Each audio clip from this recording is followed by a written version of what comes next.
Tonight, we will go deep into the realm of the unknown and question everything as we search for the truth. We will explore the possibility of countless phenomena within the ultra spectrum, and together we will learn that it is all connected. This podcast is brought to you by the Experiencers Support Association, and it is a live stream broadcast. If you have a question, send me a super chat or become a YouTube member. This podcast is brought to you by the Experiencers Support Association. Take a seat, relax, get ready, and welcome to Beyond the Tinfoil Hat.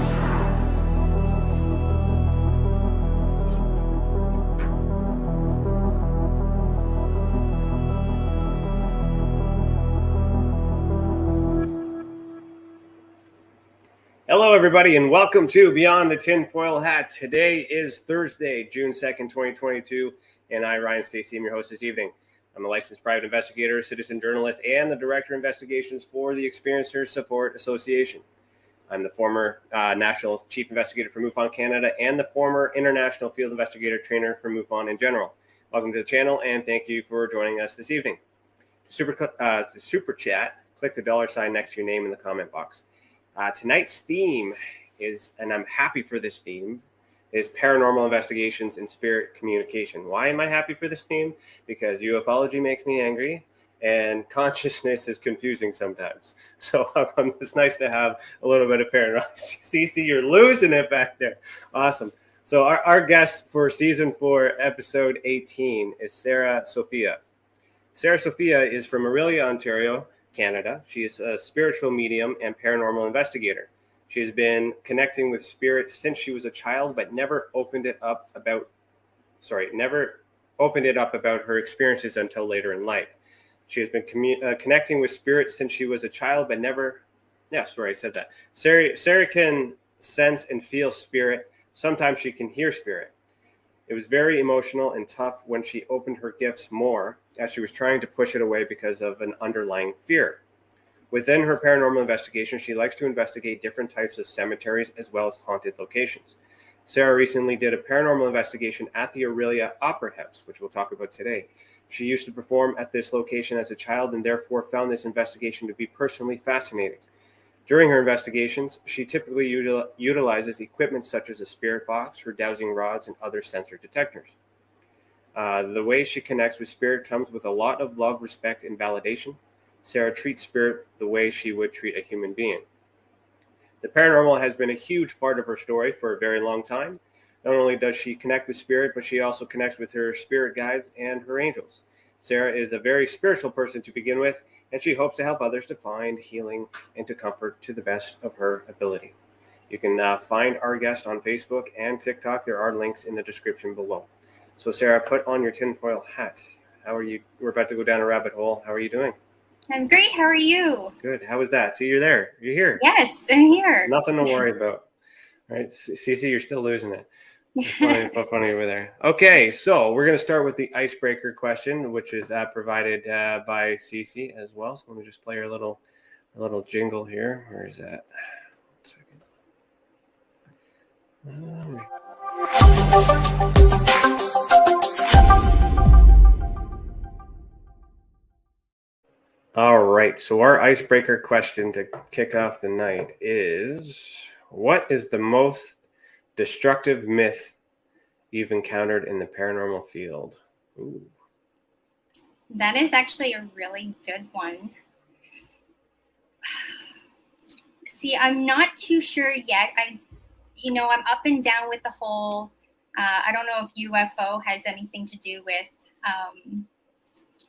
the paranormal, which I'm sure it does, but I'm learning a lot about it. And I think that's one of my big conversations that I want to see if it's real or not, if that makes any sense. Yeah.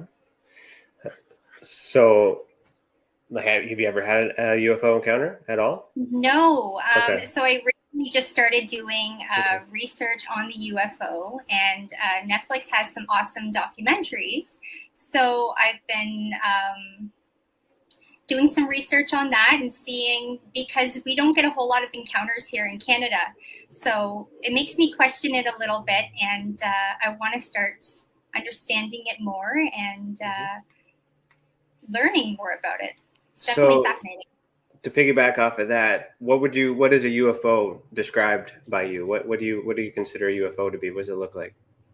What do you imagine it to be? I imagine a flying saucer with lights. Okay, so a machine, right? Yeah. Okay, so would you not consider a light in the sky like a paranormal orb?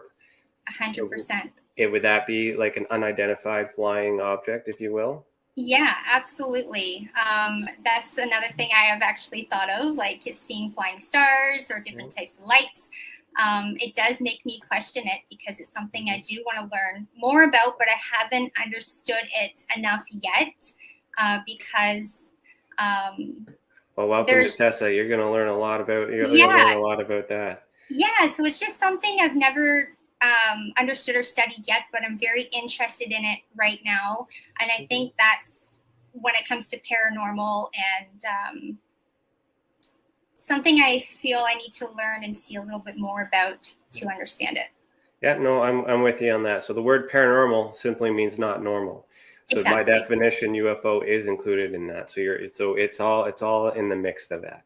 Okay, yes. Good. All right. So I was actually going to say the paranormal orb. So that orb phenomenon is something that I have a hard time with that, understanding whether that's dust particles or spirit or UFO, or paranormal. So I'm kind of with you on that. Good question, CC. Thank you. All right. So the first question that I ask all our guests is, why are you the way that you are? And what I mean by that is, walk me through your life as early as you want to go to tell me how you fell into this and got here today. And then we'll see where that conversation goes. Yeah, absolutely. So when I was a child, probably the age of 2, 3, I have a really super awesome memory. Like I can remember a lot. And we lived in a very, very old home. And as a young child, it's hard to describe to a parent what you're seeing.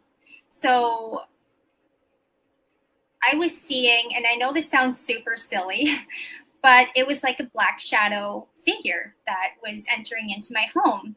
And I still have the image of it. And it was scary for me. I was very scared of the dark.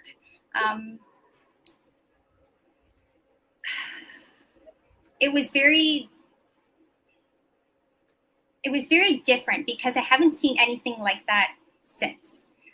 So that's probably the most spookiest thing I can encounter as a child.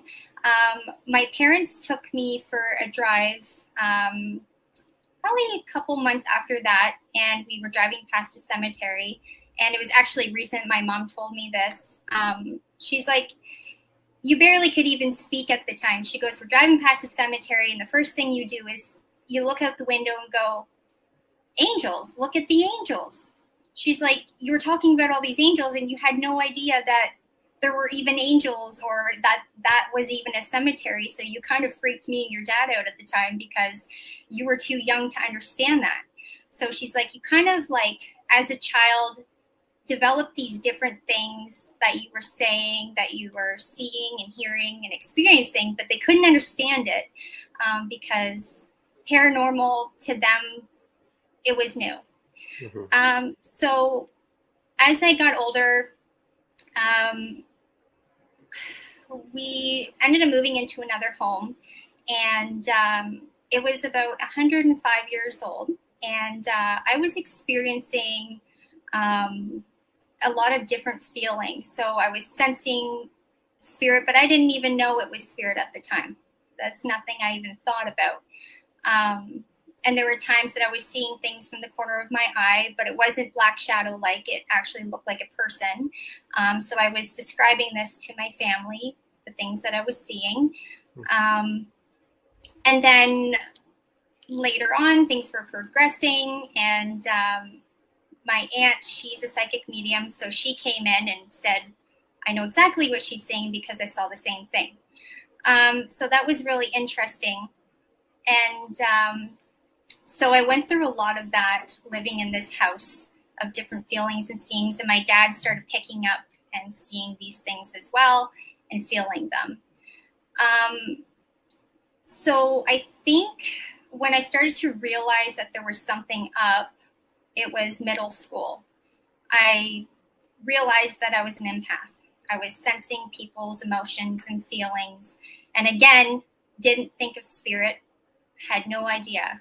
And I had a hard time making friends. And I went through a lot of mental health because of the things that was going on around me, because how do you tell your friends when they don't understand?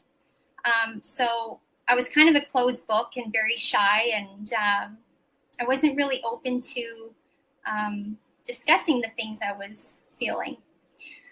So later on in high school, again, same thing. I'm sensing and feeling some weird emotions and energies. Sitting in a class, I could feel that somebody was upset. I could feel the energy of somebody who was angry. So I was having a hard time focusing. I really couldn't focus. And then I started kind of learning more about the paranormal. So a friend of mine, who is still a very good friend of mine today, I started to explain these things to her and say, like, listen, I think I'm seeing something and I don't know what it is, but I think I'm kind of going crazy. So then we kind of started talking about the paranormal a little bit, and it sort of started to make sense. So after that, a little later on, I kind of just ignored it because I was scared of it. Like, of course, anybody would at that age. I ended up having my first child, and then things really started to heighten.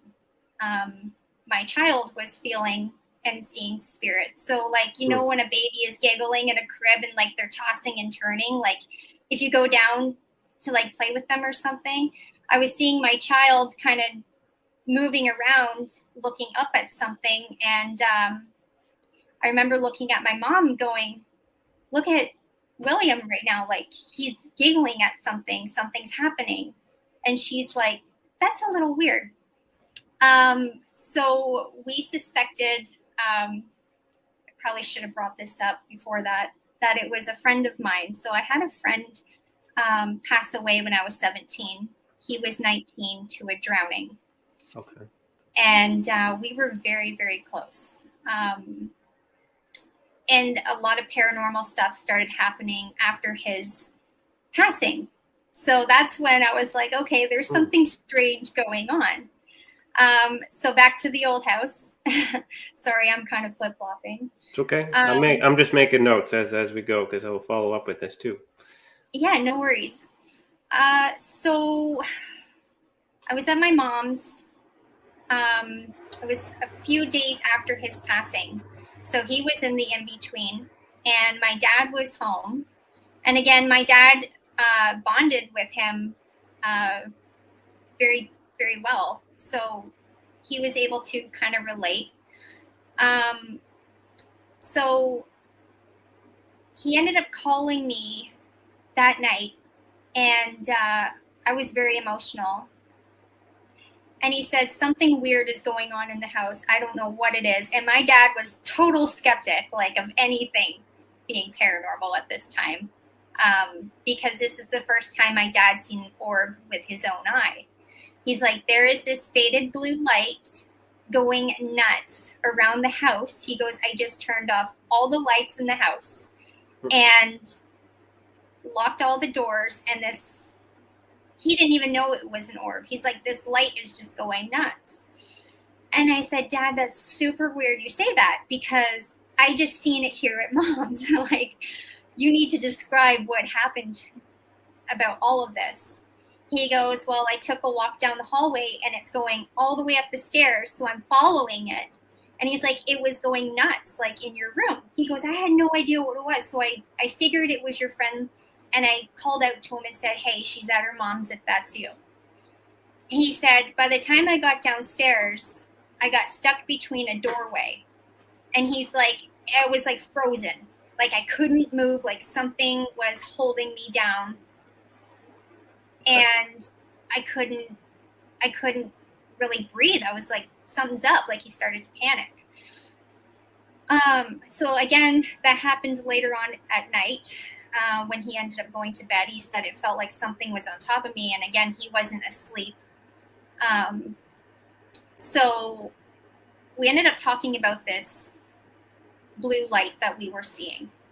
And we ended up doing some research, and the research said it was an orb. So we said, you know what, that makes a lot of sense. So the following day, being at my mom's, kind of talking to her about it, you remember the old house phones, obviously. Like, we didn't have cell phones at this time, I don't think. It started going weird. It was like, this number cannot be connected. This number cannot be connected. And it just kept going and going and going. And my mom's like, I think he's trying to connect with us. And I said, okay, let's just see if this works. And so I said, like, if you're here, can you turn off the fan that's over here in the room? Instantly turned off. So I'm like, okay, can you turn it back on? So it turned back on. And by that time, me and my mom booked it, because we're like, that's kind of freaking us out. And then the phone was acting weird again. So I started to kind of learn more about the paranormal after that, realizing that my friend was in the in-between and he was trying to reach me. So about 2 or 3 days later, I'm at my friend's, and she was really close to him as well. So we were able to comfort each other.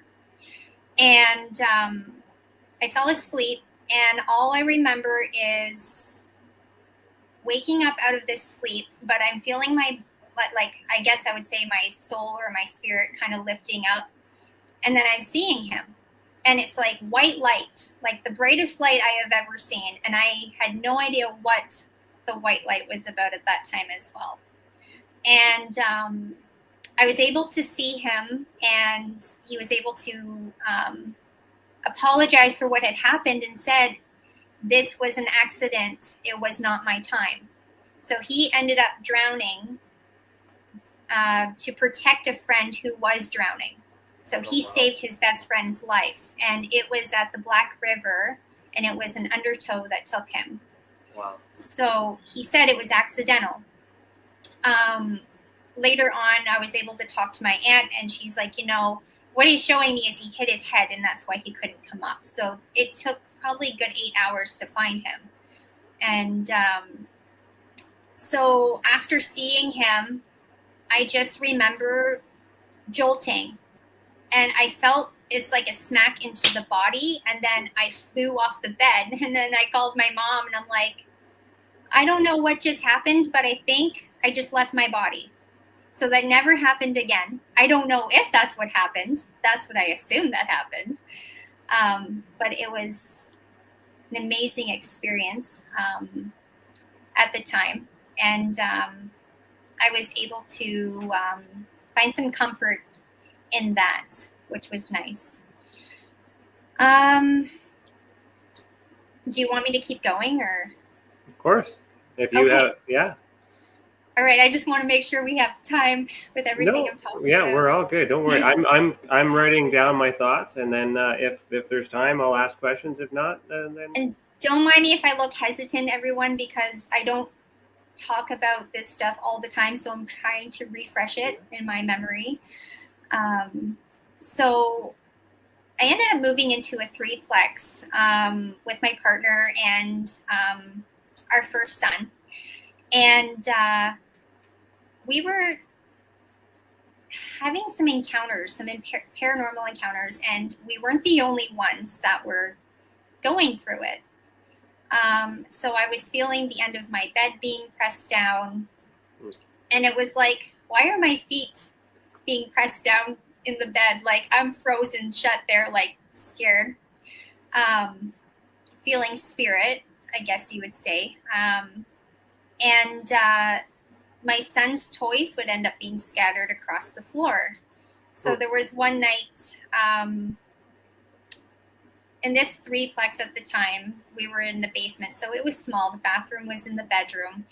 and we had to make do, of course. So my son had this Mickey Mouse Clubhouse toy. So that was like the thing 11 years ago. And I cleaned everything up, put everything aside, and we got woken up through the night with this toy being played with. So a bunch of music going off. There was an elevator thing, so it was super loud. And I woke up and I flicked on the lights and I looked at my partner and I'm like, do you hear that? He goes, yeah, that's actually kind of weird. So all the toys ended up being scattered all over the floor. And I was like freaked right out because I'm like, what in the actual hell is going on? Because I just cleaned those up. So we had a lot of paranormal encounters there where dishes were being moved and toys were being scattered. Again, the end of the bed was this is a different location than that old house? Yeah, so that was my childhood home. This is when I first started kind of moving out on my own.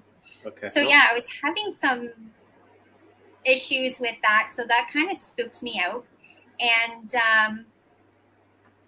I had some family members that came in that would sleep over and started feeling some weird encounters as well, and other people that were living in the building. So we'd all get together and kind of talk about it and be like, you know, this is kind of weird.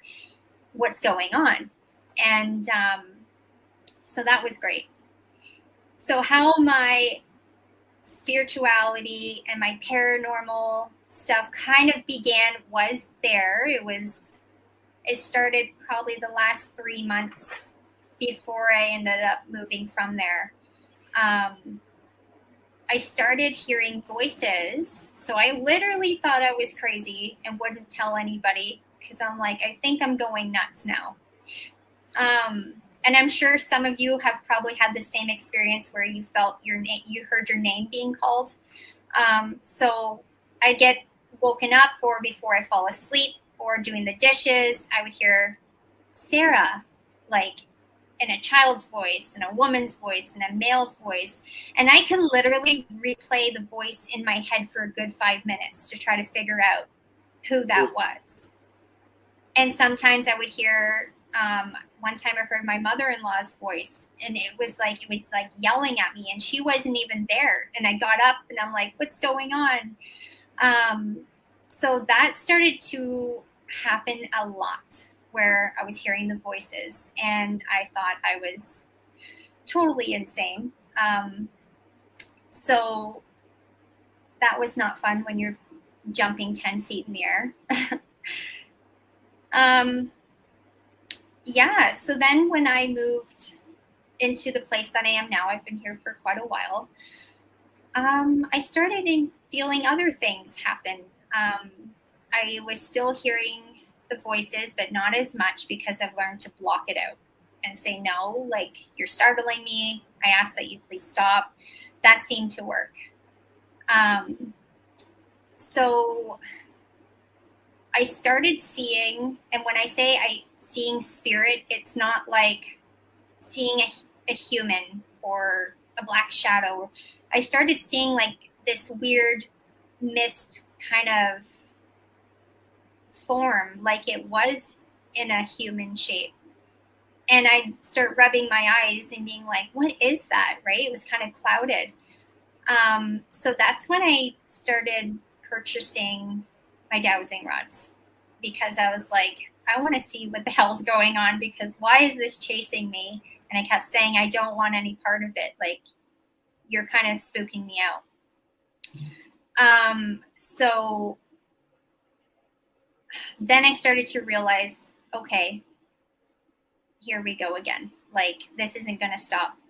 And I kept saying no.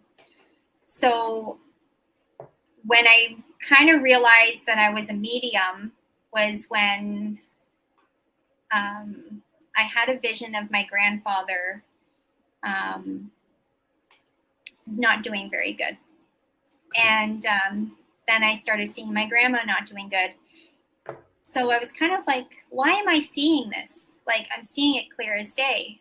And I looked at my partner and I started to cry. And I said, you know, I'm having a vision. And it's like it feels so real. So I explained what happened. A week later, my grandfather had a massive heart attack.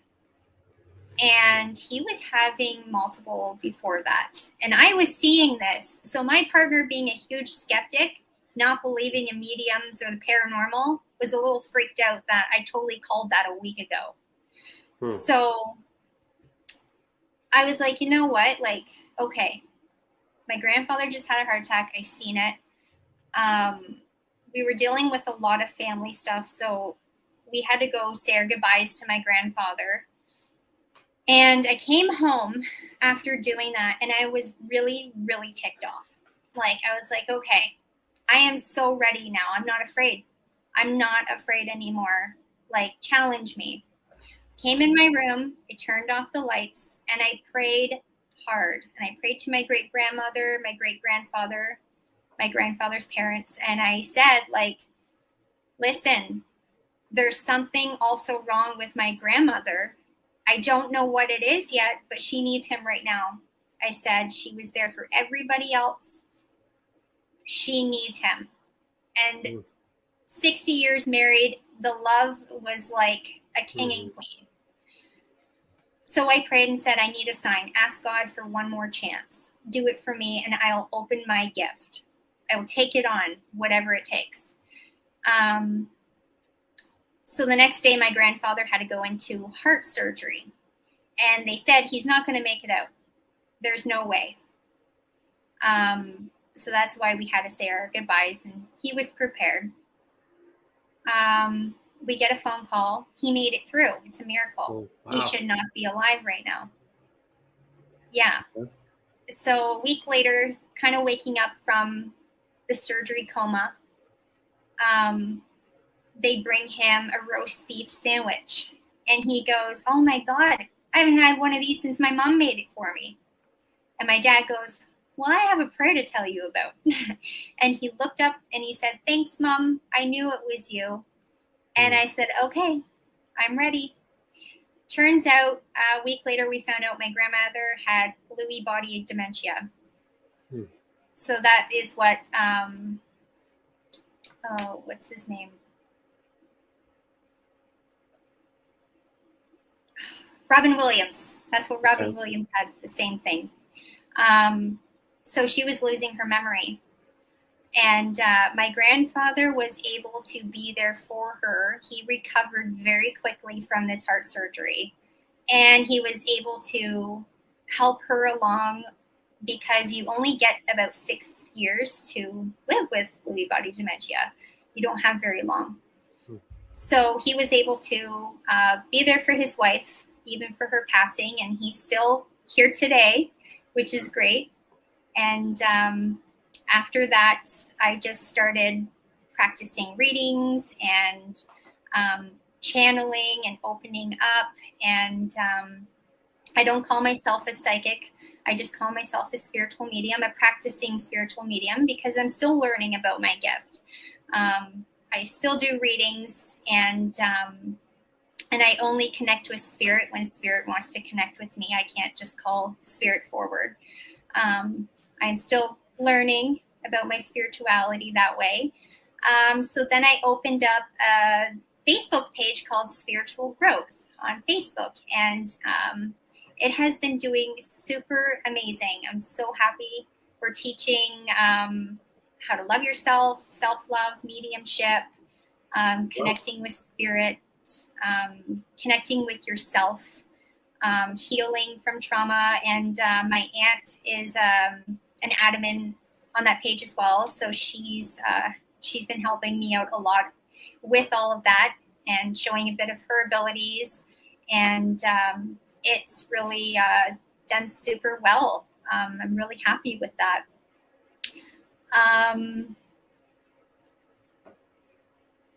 So what's that? Go ahead. Sorry.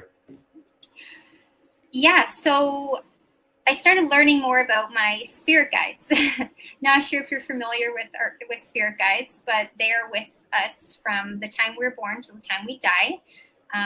They basically, it's like before we come to Earth, we have a blueprint that's mapped out of the life we chose and how we want to learn our lessons in this lifetime so we can fulfill our soul's purpose. I guess that's the best way I could say it.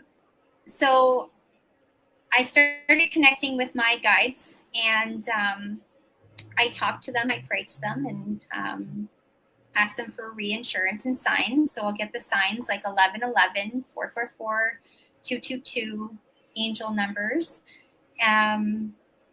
So a couple years ago, I was struggling with mental health, and I was going through quite a lot of things that I needed to see for myself in my life. Just, you know, I'm a mom of 2 boys, and we struggle as moms and with work, and, you know, life's just not hard, or life is hard sometimes. So I was praying out that I needed a sign from my guides. I said, I need you to show me 100%. Like, I need to see it. Like, please show me that prayer is as powerful as it is. So a couple days later, I go into work, and we were cleaning this huge cottage. And as we finished up, we pull out of this driveway, and it was a long dirt road, and nobody was around. There was only one house on the road. It was way out in the boonies. And we come to a little stop, and this elderly man knocks on my window, and he says, can you roll down your window for a moment? And I said, yeah, okay. So I roll down the window, and I said, can I help you, sir? He goes, yes. He goes, do you know what's behind my back? And I said, no, but I'm picturing like the number 100. He goes, how did you know that? I'm like, I don't know. I just kind of guessed. And he pulls out a piece of paper from behind his back, and it said in red pen, 100%. He goes, you asked for 100%, and you were asked to be shown. So I'm showing that you deserve to have 100%. And I was like, what the hell just happened, right? And like, no connection with this person before that? No, I've never seen him in my life. That's strange. That's odd. And my friend is sitting beside me, and she's very spiritual as well. Yeah. And she's like, what was that all about? And I said, Candace, I don't think you understand, like, as we're driving. And I explained my prayer, and I said, I wanted to be shown 100%. And that man, I don't even know him, just showed me on a piece of paper 100% and told me I was asked to be shown. I said, I don't know if that was my guide or if that was an angel, but I'm going to take it for the rest of my life and say that was the greatest sign I've ever experienced. Well, she just bawled, like cried the whole way home. It's strange that he used the words 100%. Like, it's like he was told through whatever connection he had to say those things when he met you. So that is like a weird dual synchronicity there. Yeah, because I didn't tell anybody about my prayer. Yeah. And prayers are supposed to be sacred and private, right? That's right. And as we learn through spirituality, if we're told, if you ask for something, sometimes you will be shown through signs. Just pay attention to the signs. And that was like probably one of the best stories I could ever tell somebody, because I just remember going home and calling my mom and explaining what had happened, and just so lots of words. So then I started to really believe that prayer is super powerful, and I need to start praying more, clearly. So that was just, that was incredible, life-changing. So there's a lot of belief there. So I've been keeping notes along the way too, because your path is very, very familiar and very interesting and intriguing, in the sense, like, it started with the shadow figure, right? When we started with this whole, you're exploring UFO and you're trying to learn about all that. If you focus on the shadow figure and accept the possibility that might be extraterrestrial, right? It's the same thing, right? This is just it's a label to interpret the same thing. This paranormal and UFO thing is just a category, but there's a lot of parallels, right? I'm seeing, like, I mean, the psychic ability that's going through. You have the ability for, well, there's poltergeist activity, which was usually before and after some traumatic events. So have you ever considered the possibility that there are no ghosts, and then perhaps your psychic ability was enhanced since you were going through the death of your friend there, and you had more emotions at that time? Perhaps this was you expelling, so there's those possibilities on that, other things too. Then you have this mediumship / manifestation, if you will. You pray for it, and then all of a sudden you're manifesting this stuff. But what's interesting about this whole timeline is, within my study and my research, I've been trying to index how this starts and why people are the way that they are. Because I believe it starts with UFO or paranormal or extraterrestrial contact. Yep. So if the shadow figure wasn't actually paranormal but ET instead, that fits the timeline that you share with many other experiencers. Right. There's a lot of people in the chat that could resonate with this, and I'm just and I'm still kind of learning about right. So now some stuff. Yeah. You believe. What I'm saying is you believe a lot. So how did that get turned into investigations? Okay, because you have to not believe or debunk or be skeptic, because there's a lot of faith and a lot of belief your whole life. But how did you turn that around and be like, I don't believe some of this? 100%. So with the paranormal stuff, so I was doing really good with spiritual growth, and I thought, you know what, like, I love watching ghost hunters. I thought, I'm in kindred spirits and stuff like that. All that kind of stuff. And it makes me wonder, and, you think you want to debunk things as well. Like, when we go on our investigations, we always make sure that we are debunking things. We're going back to things. We're really studying it, which is huge in paranormal, which, should be done. So I thought, you know what, I'm going to make a paranormal page, because I've had some paranormal encounters with, the fan being turned on and off, with the phone kind of moving. And I was connecting with, I use my dowsing rods a lot, which I like. And it doesn't matter if it's spirit or not, if it's high, like higher, what's the word? It could be my subconscious, whatever, but I really enjoy them. So I thought, I'm going to take this to a next level. And I really want to do paranormal investigations and kind of see if I am connecting with spirit, because here I'm connecting with spirit, but I'm doing it in a whole angelic field, because I would rather do things in an angelic thing. And that's what I do with my paranormal investigations. I don't like to be called a ghost hunter. I've been called that. And I'm like, you know what? Like, I like to feel out energy. You can't destroy energy. Energy just is. We are all energy. And these places and cemeteries have lots of energy. So I decided to create a page, and thought, okay, what am I going to call it? First name that comes up, Keeping Up with Spirits. I'm like, yeah, you know what? We are trying to keep up with spirits, of course, I'm going to try that out. And then I started doing some research and on some tools on, I've recently just started becoming good friends with Anthony Sanchez. I don't know if you know him. He's a big paranormal investigator in California. He's also wrote books about UFOs and aliens, and he's good friends with Steve Huff, and I'm a fan of Steve Huff.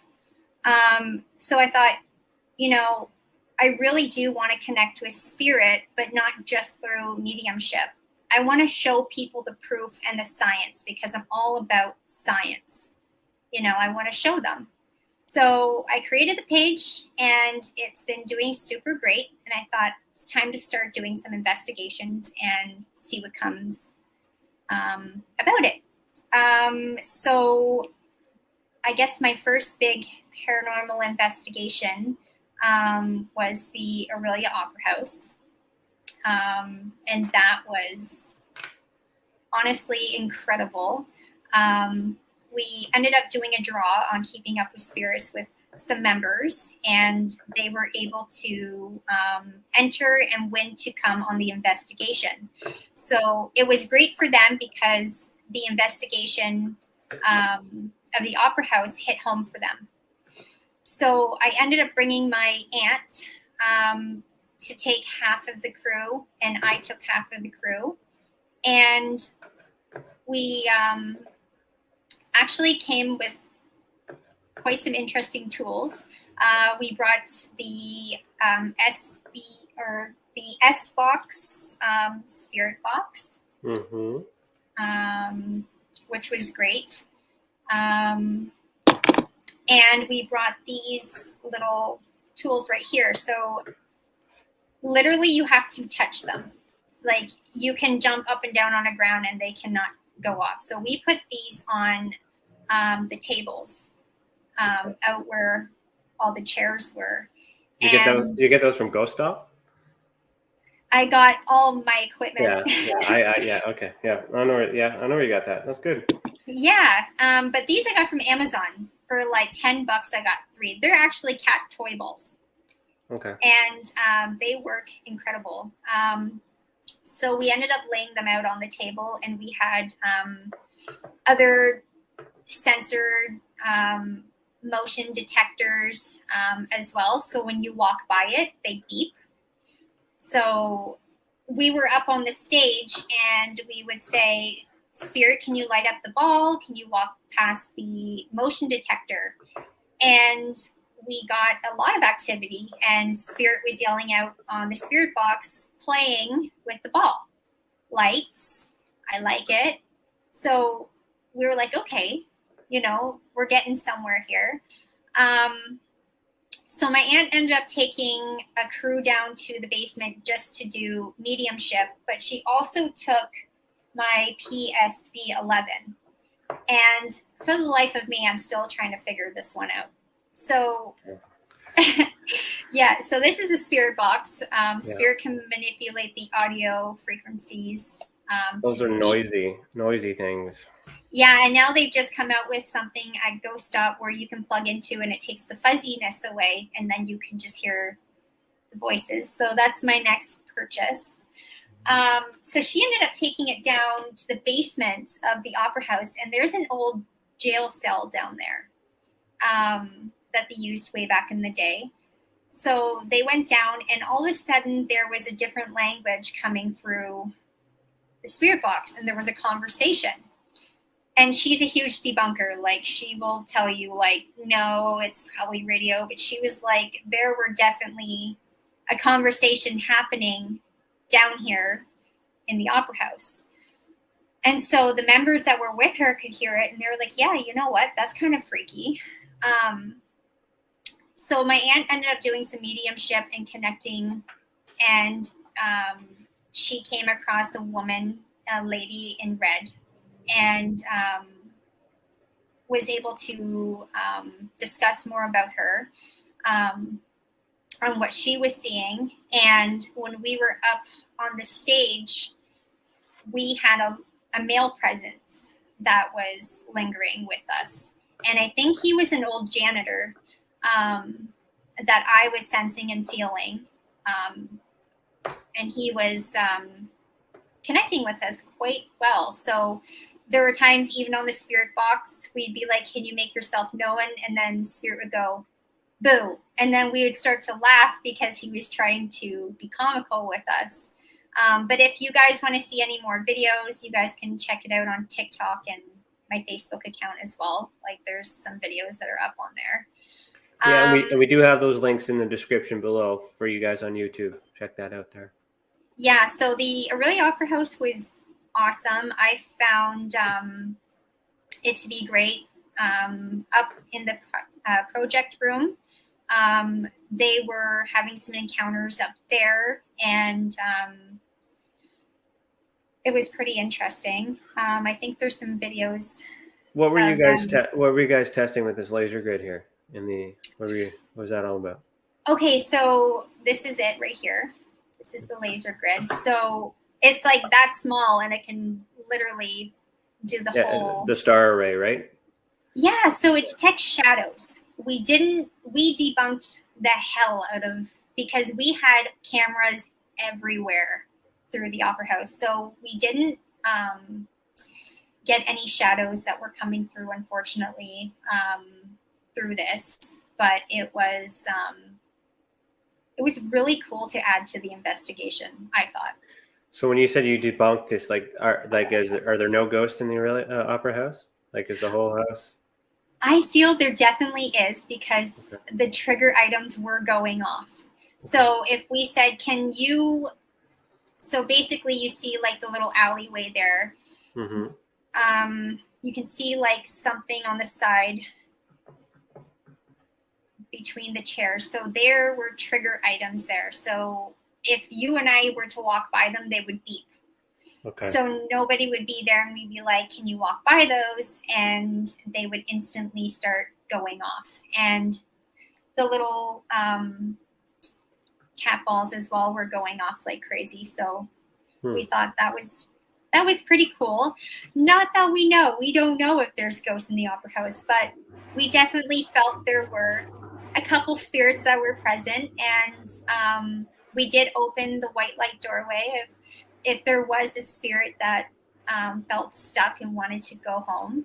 I think it was just such a really neat experience, because it's so historical, and it was just really neat to kind of wander around the Opera House. We do want to go back and do it again, and do it a little different, I think. You should always, retest your stuff if you can, because especially when you're reviewing the video data. Yeah, exactly. We have a question from our member. Stacey says, when the cat balls went off, did the grid go off too? The grid did not go off that we could see. All we know is when we said, can you touch the ball, it would instantly go off. If I have them here in my house and I set them around, they will not, for the life of me, go off whatsoever. So we thought that was cool. But we did look for shadows. At one point in the basement, we thought we seen kind of like a black shadow, but we kind of debunked it and felt there was somebody actually walking behind. So we were being very careful. But with this spirit box and the light up balls, I mean, we got quite a bit of validation. It's hard. It's really hard to like cover every single angle to make sure like everything's covered. I can appreciate that, being an investigator myself, in terms of like, I always think, okay, what else could it be, or who else was that? Of course, it was a noise, it was a shadow, it was a wind drift, all these other things. Because you have to think about it, because these are all things that the skeptic person is going to use to tell us that it's garbage. And so you want to kind of come up with these plans and these strategies to rule out the debunkers, so that way we're kind of left with both saying, I don't know what it is. So having multiple cameras to cover all the angles, multiple sensors at the same time, that's really good strategy. That's really good technique. And if the sensors are going off, but were the sensors going off and was there a shadow being cast at the same time in the grid, or were just the sensors going off? See, that's what we were looking for. And we probably still have to do some more work on looking. Did you have video though? Did you have cameras running? Yeah, we did. We had one good camera there in the project room and throughout. We did kind of spot some movement in the projection room that we kept debunking to see why there's such a shift in movement. So we still want to kind of go back and kind of debunk some of that. And everybody was accounted for and behind you and all that stuff on the... Yeah, so we'd be jumping up and down on the stage. We would be running across, making sure. And as a paranormal investigator and a medium, you have to be skeptic for things. Mm-hmm. Like, I still get skeptic of things all the time and have to re-question things. It's tough because like on you're using the right machines, you're doing the right scientific method in terms to determine that something is there. Yeah. So it's just could very well be a normal thing just as well as a paranormal thing, and then this is where belief kind of gets in the way. So it's very good that although you have this belief, you're not willing to just accept that as being the obvious until you get other layers that contribute to that. Yeah. So, and things like that too. Like that night too, I was exhausted, so I had a hard time. That's the energy drain, though, too, right? Feeling because you're absorbing. Yeah, we went at nighttime, and I was on TikTok Live. Okay. And I was on Facebook Live, and then I had members, so I was so scatterbrained. And then here I'm yelling out, talking to spirits talking back, and then we're saying like, can you light this? Can you light that? And then going back, because a lot of people would like to see the inside of the Opera House. So I was having all these lives, and I was so drained that I was like, I want to go back and do it differently. I would like to do an overnight and do kind of like the witching hour, maybe stay down in the cell. I would like to take it to a next level and set some cameras up. So that is definitely in the works. But we also this wasn't my investigation. So there was another paranormal investigator. His name's Troy. He came to the Opera House. So he ended up bringing some stuff along with me. And so he afterwards said, listen, I have an investigation at the Bracebridge Library. Do you want to come? Yeah, I do. So my aunt said, yeah, I'm going to come too. So we thought, let's go check it out. That place definitely gave us some vibes. Like, it was a whole different level from the Opera House. We actually had quite the interactions that came in. So there's a church right next door to the library. And we ended up sitting down with two of the ladies that worked at the library, and they wanted to stay for the investigation. So we're like, sure. And they were very skeptic because they weren't sure what paranormal investigations were like. So we ended up sitting down and talking about the library and things that, were occurring and things that were happening. So throughout the night on the spirit box, we kept hearing, "You're Satan." And then we're like, okay, if you want to think that, that's okay. Like, we're not actually, we're here to help you if you want some help. So they kept calling us all these different names. And I kept saying, Spirit, what is your name? Can you give me some validation? And Adam kept coming through. Well, the ladies that worked there said, a medium that came through here a long time ago said that the spirit's name was Adam, that she was sensing. So I'm like, okay. So then I started to think, I went kind of kindred spirit style. I'm like, have we created a spirit now with the name Adam? Are we, you can do that. If you give spirit a title, they'll go along with it. So I was kind of debunking spirit a little bit. So we ended up doing,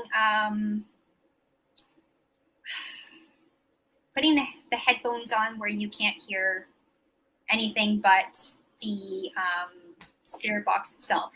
So we ended up pulling out the SB or the S box and the SB7 at one point, and came up with questions to ask spirit. And the person wearing the headphones can't hear anything but what's coming through the box. So we ended up getting told off multiple times, got called Satan again. Did you have the cycle forwards or backwards? I think it was forwards. I don't really know, but I would. So well, the reason I'm asking is because most time when it's going forward, if you're picking up radio frequencies from other radio stations, you will hear words because it's other frequencies, other stations talking normal. So if you put that backward setting on, it'll eliminate the possibility of you getting a true word. Some words sound the same backwards. It's still possible, but that'll kind of make it a little bit easier for you to be like, okay, well, it's on backwards, and that was a full sentence that we clearly understood, and that'll reinforce that evidence there. See, that makes so much sense because Troy, who this was his investigation, knows how to use the S box a little bit more than me.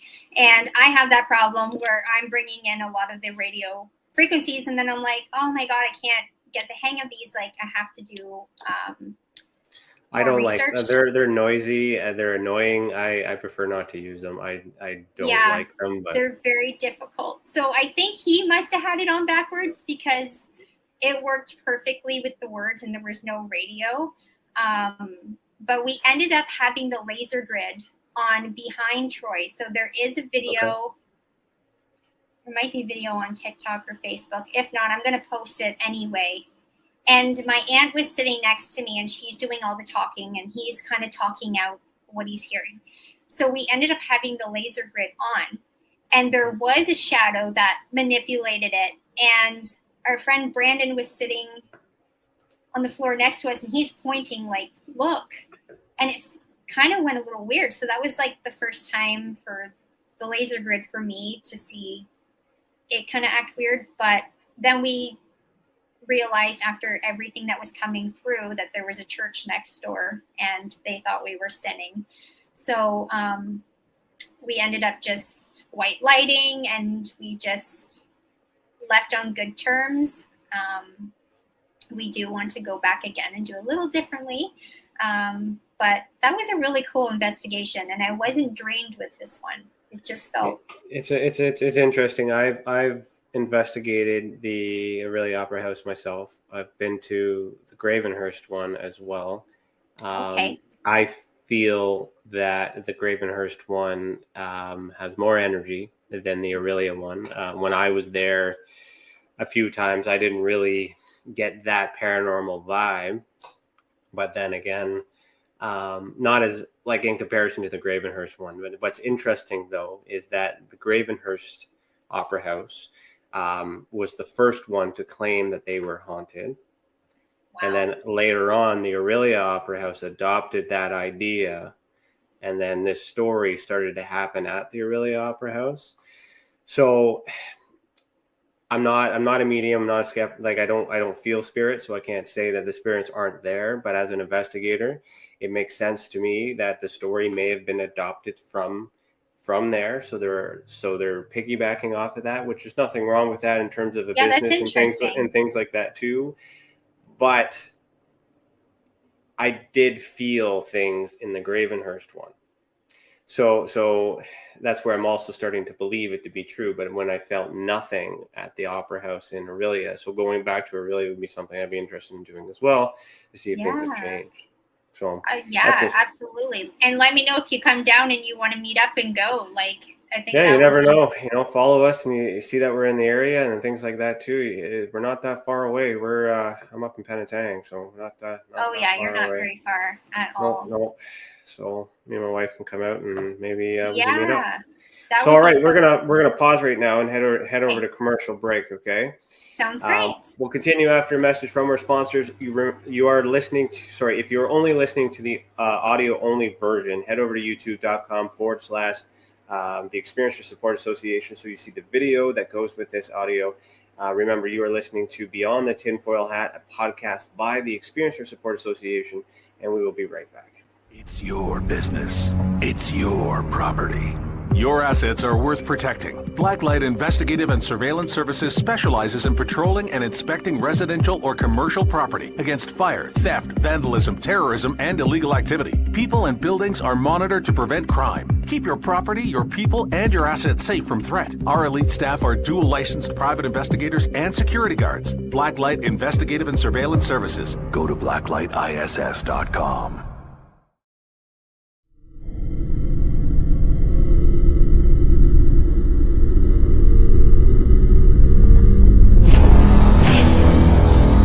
The same thing that draws aliens to our planet is the same thing that draws us to others. Exploration, curiosity, sustainability of life. That's why we go. It would make sense as to why they're visiting here. Travis! Quit playing around, man. Get back here. Travis! The last thing I remember was this numbing shock. Stunning sort of a feeling. Very powerful. Get away from me! I was just out of my mind with fear, just screaming the whole time. been theorized that aliens prefer remote areas because they don't want to attract attention. Whatever it is that they're doing, they would want to do that in a less populated area.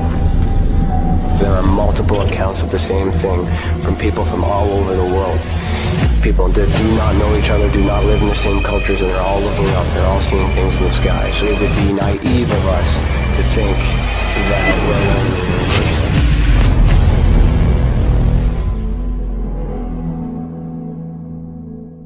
Ryan is one of Canada's leading new UFO investigators. He conducts and oversees UFO investigations on a constant basis and was really taken by his research. He's compiled a tremendous amount of data regarding UFOs in Canada. And just as interesting, he really goes over how UFO investigations are done and what are some of the mistakes that people make when they submit evidence. Note for starters, don't edit your videos or photos before you send them. If you want to hear more follow-up conversation between Ryan and myself, you can go to richardolanmembers.com, where we have a candid conversation on ufology, the paranormal, and more. And remember, while we learn and grow and search for the truth, let's be good to each other.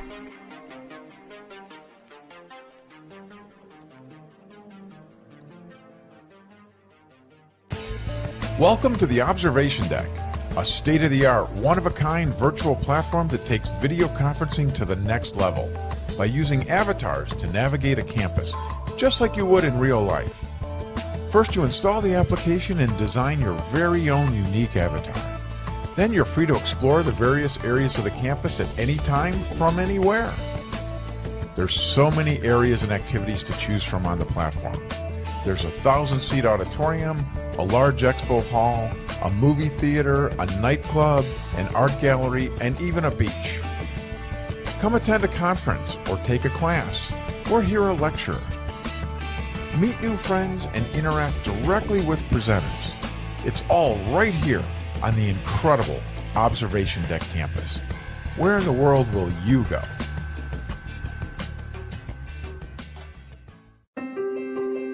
Have you ever wondered, or maybe just thought to yourself, if there were others just like you? You know, people with extraordinary abilities, psychogenic advancement, and perhaps unique intuitions.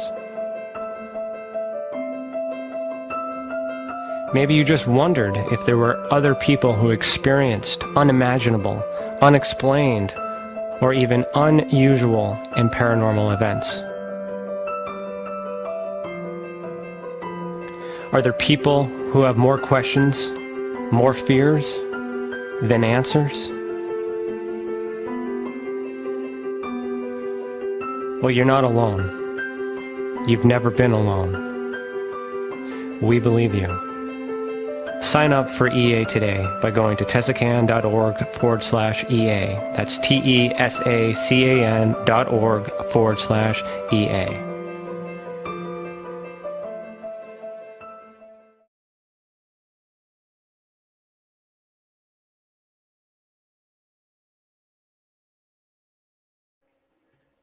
Welcome back. You are listening to Beyond the Tinfoil Hat. Have you ever experienced an unexplained event involving the paranormal, UFOs, extraterrestrials, Dogman, or any other paracryptid?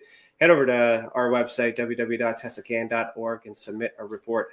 Let the others who have already reported be that example that proves we are making a difference. And if it wasn't for these reports, we would not be able to do what we do. And for that, we thank you. So I'm still here with Sara Sophia. How you doing? Good. First hour down. You're good to go for another hour? We'll certainly try. All right. No, you're doing good. You're doing good. So not bad for your first time. So we're keeping it going. So you're doing fine. I have a question. Well, I kind of want to stay in the investigation, but then I want to go back, but I don't know where we're going to go. But maybe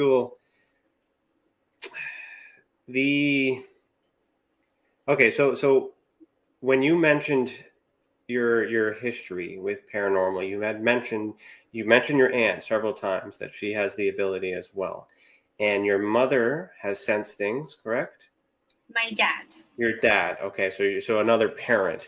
And the aunt, is the aunt related to dad or aunt related to mom? So my aunt is related to my mom It's my mom's aunt. She's always been very spiritual and Is very your mom involved. spiritual at all? Does your mom have any of these abilities?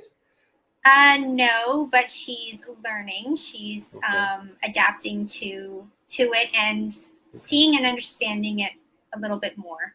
And then grandfather connected to grandmother. What side of the tree is that on? My dad. So so there might be some sort of lineage on your dad's side that paranormal spectrum is carrying through. Well, that's what we wonder. We talk about it. My grandma, she passed in 2019 at 75. So she just turned 75 and then passed. She was head of the prayer group at the Orillia Guardian Angels Church. And growing up, my grandma was one of my biggest supporters. She would talk about a lot about God and the faith. And, I'm a Roman Catholic, so my grandma kept it with her grandkids and explained a lot, and my grandma would sense and say things like, the Lord is speaking to me and saying this. So she was like a messenger, I guess, in that way. But I always say to my dad, maybe she was connecting with maybe her angels or her guides or spirit, she was very in tune with the other side, but with her faith, which was great because I learned a lot about my faith. And that's what kept me so positive through life and wanting to connect with the angelic.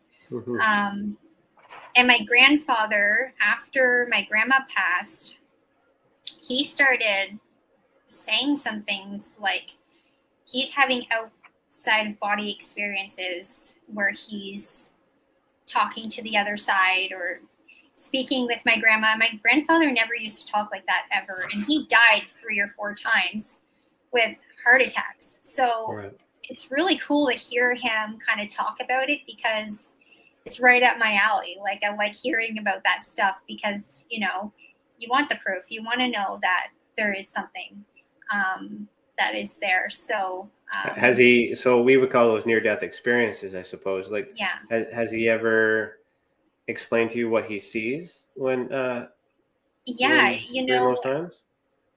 Just after my grandmother passed, it was that night. I got on the phone with him, and he's like, I seen where she was going. They told me how it was going to happen and where she was. He's like, I was literally sitting at this huge long table and it almost looked like they were saints on the other side, but they were so angelic. They were so powerful that, I felt so small, this ball of light, and they were like this big beam of light. And I thought, that's how I kind of feel when I see it or listen to other people's experiences, like on YouTube or whatever. So it's really fascinating to have that connection with my grandfather and be able to talk about this stuff. And, it's interesting for the time frame because I had a grandmother that I didn't really learn that she was psychically in tune until she passed. So and then talking to other people and things like that, and it kind of made sense with the way that she did things. But for the time period, it wasn't something that she liked to talk about, which is why many of us didn't know. So considering how far back that goes, for them to be so open in that time period or that generation, I find interesting. Yeah. Wow, that's interesting. That is really cool. Yeah. So. All right, so that's a little bit more about why you were the way that you are. Genetics, it's possible. Do you think that's possible? That somewhere down the line, maybe in the bloodline, there was like a alien or paranormal contact of some sort, and then that was just transferred on through you, and then through your grandfather to your father, then to you, and then to your children, because your children are having, right? 100%. When I came to realize that I was a medium, I didn't know the term medium. I had to do some research on why am I why am I channeling somebody I don't know and bringing their loved ones through? Why am I getting all this stuff right? You know, I would just be at a dinner party and be like, it just come out of nowhere. And she'd be like, oh my God, you're freaking me out. Or that kind of just happened. So I started to do my research and started going to crystal fairs and psychic fairs and just kind of looking around, seeing, you know, what the possibilities were, because I was skeptic of myself 110%. Like, I would reach out to my aunt and be like, what is going on with me? I used to reach out to my grandmother as a child, and I remember her sitting me down and just praying over me, because it was like she knew I was channeling whatever she thought I was channeling. But at that time, I had no idea what she was doing. Yeah, with my readings, I've had some really awesome ones. You know, sometimes a reading may last 10 minutes. Another time might last an hour and a half. It all depends on spirit. And yeah, it's awesome. I did a reading about a month ago. I actually had COVID a month ago, or a month a bit ago.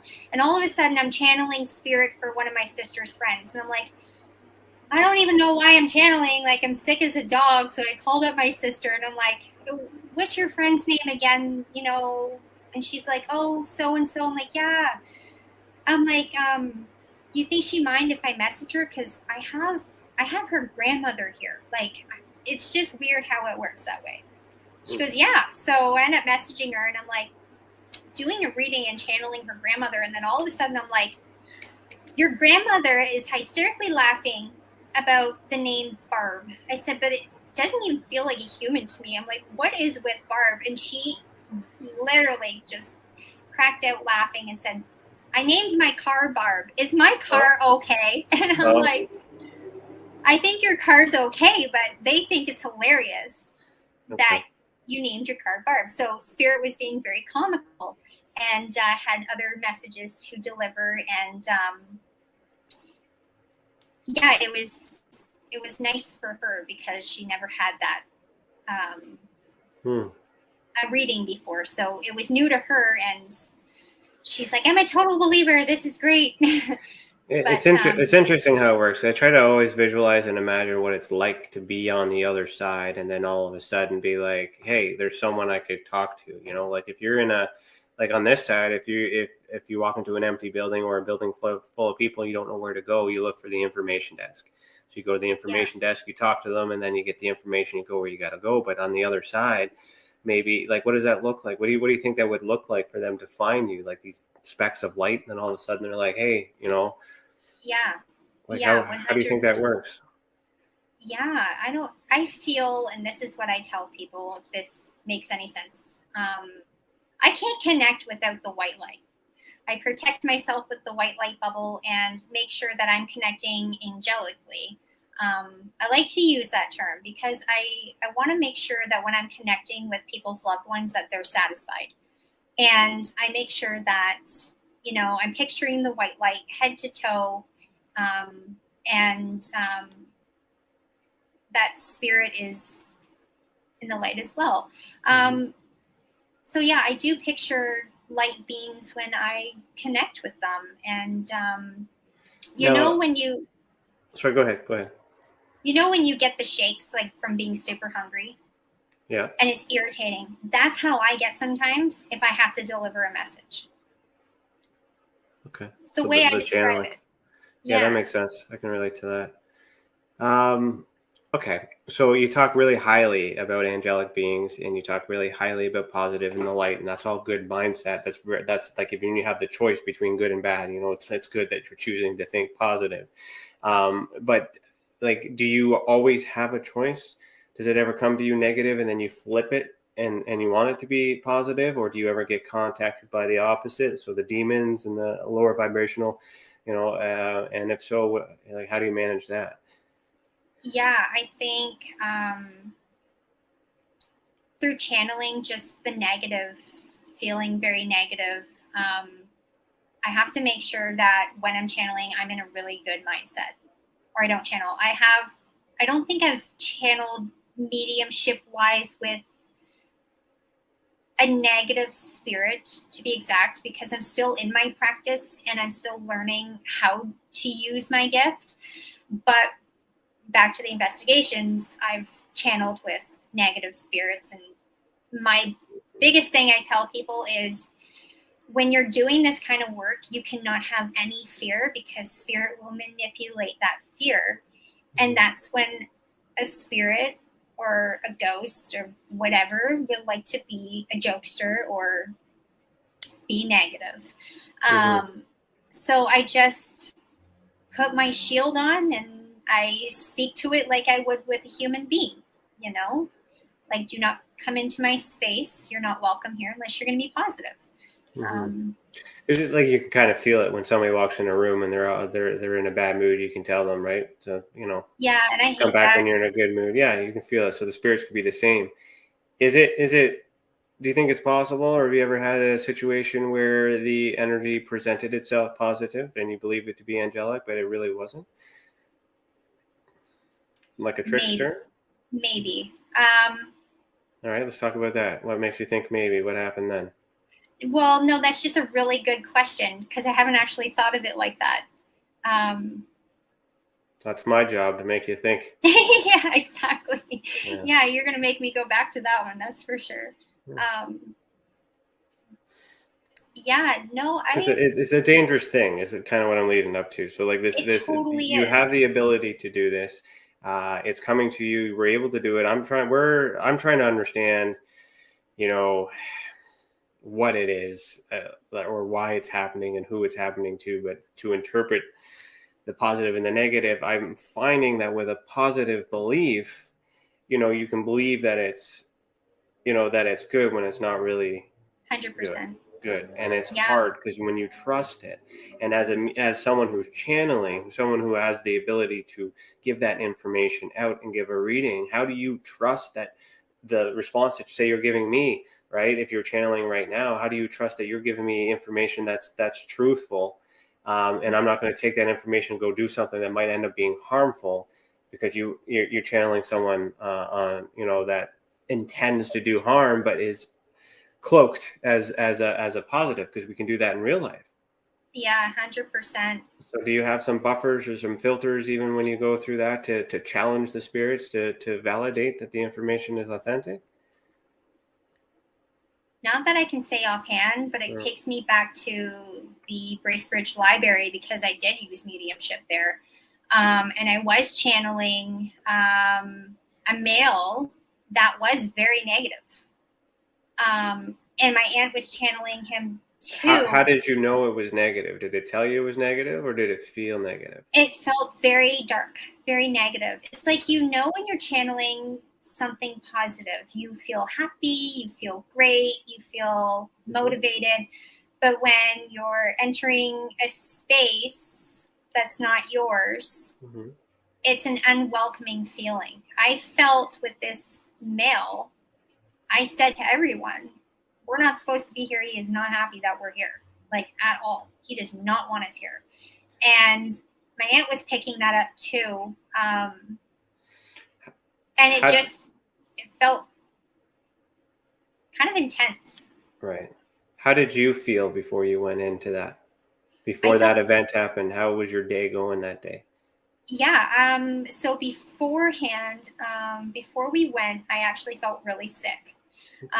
So I was feeling really drained and very sick. And I'm like, oh man, maybe I'm channeling spirit, right? So I ended up turning on this different spirit box I have. It's called The Afterlife, made by Anthony Sanchez. And I'm like, okay, like, spirit, if you know we're coming. And it was like talking about books, you know, you're coming. And I'm like, okay. And then I got called the B word out loud. So I don't want to say it. So I'm like, okay, this is kind of negative. And I don't know if we're channeling with the library, but I'm already feeling a negative spirit.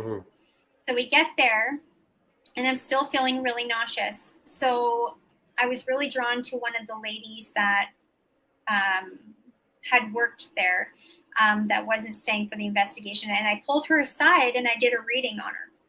I was ending up channeling her loved ones, and we did the reading. It was great. And then after that, I didn't feel sick anymore. I felt like kind of relief. I'm like, okay, got that over with. I didn't know what I was walking into. So you had some anxiety and you weren't feeling well. So the reason why I was asking that is to think of the possibility. Do you think maybe because you weren't feeling well and you went into there and you felt the energy, that it felt bad, not because it was bad itself, but perhaps you weren't feeling the best? And if that was the case, it makes it even harder for you to judge it, because they're not telling you one way or another. You're judging based on feeling, but we're not taking consideration on how you feel that day, which makes it really hard to interpret, right? That's where it comes in when I say I can feel spirit at times. So sometimes that day before I do a reading, I can feel how their loved one passed. Sometimes it could be my leg might start being really tingly, or my kneecap might be in pain. So I'm like, okay, there's like, I'll connect with spirit like hours before the reading, like spirit's already channeling. So then I'm like, okay, there's something with the leg. So I'll validate, there was something with the leg, because spirit's showing me. Or spirit, if they had passed of cancer, they will show me how it felt, and then they will show me kind of where they passed of cancer, if it was chest, if it was head, if it was around the kidneys. So it's like I get these visions and images, but I can sense and feel how spirit passed. And that's how I was feeling in school, in middle school, in high school, not knowing I was channeling. Some of these students, you did know what it was then, but then now that you've learned and researched it, you can imply that you were dealing with that your whole life, just not knowing. Yeah, and let me tell you, I called home sick quite a bit, because I was feeling all sorts of different things, and I just didn't understand. I just thought there's something wrong with me at the time, but now I understand it, and now I know how to work with it, and I'm learning still how to work with those things, how to switch the switch on, switch the switch off. There could be times I'm in the grocery store and I'm sensing spirit, or if I'm out for dinner, and sometimes crowded places are really hard, and sometimes not. Sometimes it's just completely normal. But that's where I'm kind of learning how to be my own medium. Like, every medium's different. And I'm working on how to be me, how to be my own person and have this gift at the same time, and embrace it. And like I said, even still being a medium, I'm still skeptic sometimes. Sometimes I'm like, how the hell did I even know that? Like, you know what I mean? Was it a coincidence or what? You know? There's a lot of people amongst our audience and that we investigate or on behalf as well that aren't even aware that they have these abilities until later on, and we kind of have to tell them that we suggest it and think it. But like living with it and adapting with it. I know you're doing research and stuff, but those are different. Those are other people's opinion based on what it's like for them. So like if I were to encourage anything, you would just kind of focus on what works for you, what feels good, what's right into the direction until you're comfortable with whatever it is you want to do. But by you talking about it, by sharing this experience, that helps people. You have so go ahead. Yeah, go ahead. I have family who are Christians and Catholics and believe a lot in their faith, and me coming out with my gift, or hey, like, I'm doing paranormal investigations, it's so hard on me to express that to my family at times, because they don't understand, or because my grandmother always taught me growing up, we don't do that kind of stuff. So after she passed, I kind of opened it up more, was like, okay, Grandma, now the card's out, you know all about it. So it's tough, like, I'm still learning how to be open to the world about it. And I think that's where my pages come in. I created that TikTok account, and I have made so many friends who are paranormal investigators around the world, mediums, and being able to share experiences, it puts me in a comfort zone. it's definitely, like my article came out. A reporter found me and said, hey, like, that's how we found you. Yeah. And they're like, this is interesting because we don't hear enough about this stuff at all. And I'm like thinking that's kind of true. So putting it out there, I was really nervous. And to find someone that was willing to write it and post on that is a feat of its own. To get someone to find an editor that will allow it to go. In ufology, like it's like pulling teeth and nails, whatever that expression is. It's really hard, tooth and nail, I think is it? Yeah, to get reporters to report on the UFO subject, but they're doing it now, but that's a long time coming. Yeah, it was very nerve-wracking for me because But you did it. I'm not used to all the criticism yet. The skeptics, yes, that's okay. But I had to learn. I was like, you know what? No, I'm going to allow this because I almost said no. But I'm like, I need to challenge myself a little bit. I need to hear the criticism. I need to let them know that, hey, it's okay. Like, we don't know until we have our own experience. And it took me that. Who's criticizing though, right? Like, I mean, because you can't criticize if they can't prove it not to be true. So if you 100%. Believe it to be spirit, if you believe it to be paranormal, if you believe it to be aliens, why I keep references back in that is because I'm always trying to show it's the same thing. It's us that think differently. But if we're challenging it and we're going to put somebody down when we can't prove it, it's no different. It's no different than anything else we dislike. So if you're able to embrace it and you feel good about it and you got people that are encouraging it, follow that, to find yourself, follow the path based on whatever happens. Case in point, you did all these things that led up to it. A reporter found you. They wrote an article. We saw that. We found you. You're here. After this, someone might see you on here and then be like, boom, I want, so take those opportunities and just see where it goes. And that's how you'll find your true path. And people will gravitate towards the feeling. So if they, it doesn't matter what you say, in terms of whether it being right or wrong, it's the belief, it's how you're thinking about it, how they feel when they're interacting with you. All those things will determine your following, and then from there, you're helping people because you're sharing your experience. Other people listening are resonating. Some people are keeping it inside. Yeah. Right. So it's a very brave thing. So don't. You're being a little humble here, but you should. should. It's a big step. You're doing great. Yeah, it's definitely take me to a whole different level. That's for sure. And it's been interesting. It's been fun. I have more exciting things coming that I can't tell anybody yet. Can you tease a little bit? Something? You hear it first on this podcast. What is it? I can't say. I can't say yet. But the other thing that I'm working on right now is a portal. So that could be a whole different podcast to come, where I want to channel people's loved ones through the portal. And that takes a lot of my energy, my light, spirit's energy, and do some connecting that nobody has ever seen before.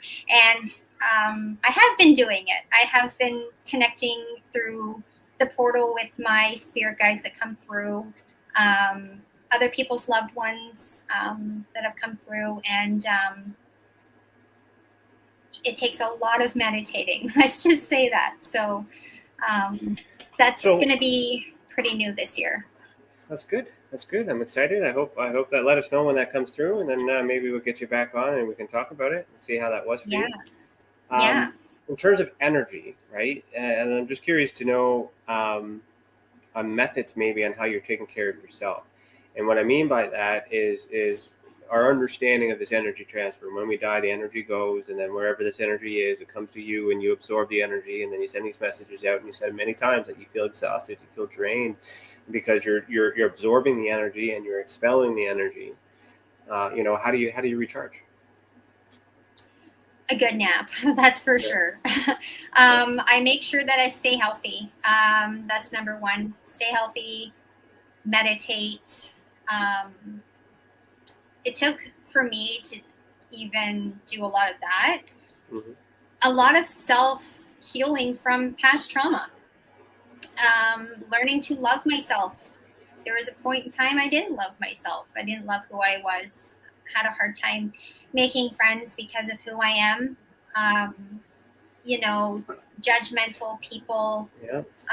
Losing really good friends that I dearly love.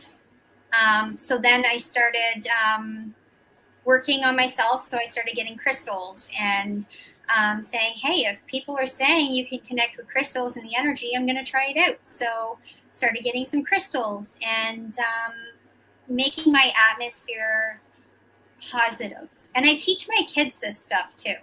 Like, they love this stuff, they'll pick a crystal at night to put under their pillow. And I'll explain the crystal a little bit for them to understand. And my son, William, he's 11. He likes to go on the investigations with me. And it's nice to show them, That's the great, stuff that I'm doing. Yeah. That they're the next generation. I think that we're the transitional generation in terms of it's been covered up, but then now it's starting to come out, and then we got to help the next generation embrace it. So the fact is that you're showing it, and I encourage that too. We do have a training academy that's in development, and one of the projects that I wanted to work on top of that, come from the idea of actually a cryptozoologist named Alex Mistretta,